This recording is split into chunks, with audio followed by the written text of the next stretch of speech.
Cinema actor Trisha మీదన తమిళనాడుకి సంబంధించినటువంటి ఒక నాయకుడు చేసినటువంటి దారుణ వ్యాఖ్యల నేపథ్యంలో ఆమె లీగల్ ఫైట్కి రెడీ అయ్యింది. అటెన్షన్ కోసం ఏ స్థాయికైనా దిగజారిపోయేవారిని పదే పదే చూస్తున్న అసహ్యంగా అనిపిస్తుంది.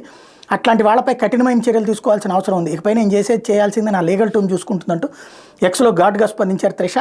కానీ ఎవరి పేరును ప్రస్తావించలేదు. తమిళనాడుకి చెందిన ఓ రాజకీయ నేత ఏవి రాజు చేసిన వ్యాఖ్యలు ఏంటంటే, త్రిష తాజాగా ఓ స్థానిక ఎమ్మెల్యే మీద ఆరోపణలు చేస్తూ త్రిషని అక్కడ ఉన్నటువంటి గదికి తెచ్చుకున్నాడు అంటూ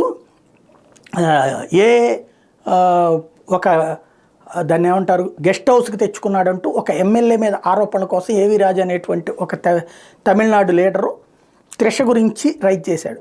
అది బాగా వైరల్ అయింది. దాని మీద సినిమా యాక్టర్లు అందరూ ఖండించారు. త్రిష ఆగ్రహం తొలగిలింది. ఇప్పుడు త్రిష ఈ అంశం మీద లీగల్ ఫైట్ చేయడానికి సిద్ధపడింది. ఇక్కడ మరి సినీ ఆర్టిస్టుల సంఘాలు, సినిమాలకు సంబంధించిన హీరోల మరి అదెవరు దర్శకుల సంఘాలు, నిర్మాతల సంఘాలు, ఇక్కడ ఎట్లాగో అక్కడ ఆర్టిస్టుల అసోసియేషన్స్ అన్ని కోర్టులో కేసులు వేయాలి ఇట్లాంటి దరిద్రుల మీద. లేకపోతే సినిమా యాక్టర్లను వ్యభిచారులుగా చూసేలాగా తయారు చేస్తున్నది ఒక section of political leaders. Media కూడా కావాలని చెప్పి స్పెక్యులేషన్స్ని అది హైలైట్ చేస్తూ ఉంటుంది. కాబట్టి ఫిల్మ్ ఇండస్ట్రీ ఒక్క యాక్టర్ ఆవిడకేదో అయితే మనకెందుకులే అనేటువంటి కోణం కాకుండా అందరూ ఒక్క తాటి మీదకి వచ్చి ఆమెకు అండగా నిలబడి అందరి తరపున వాదనలు వినిపించేటటువంటి పరిస్థితి ఉండాలి.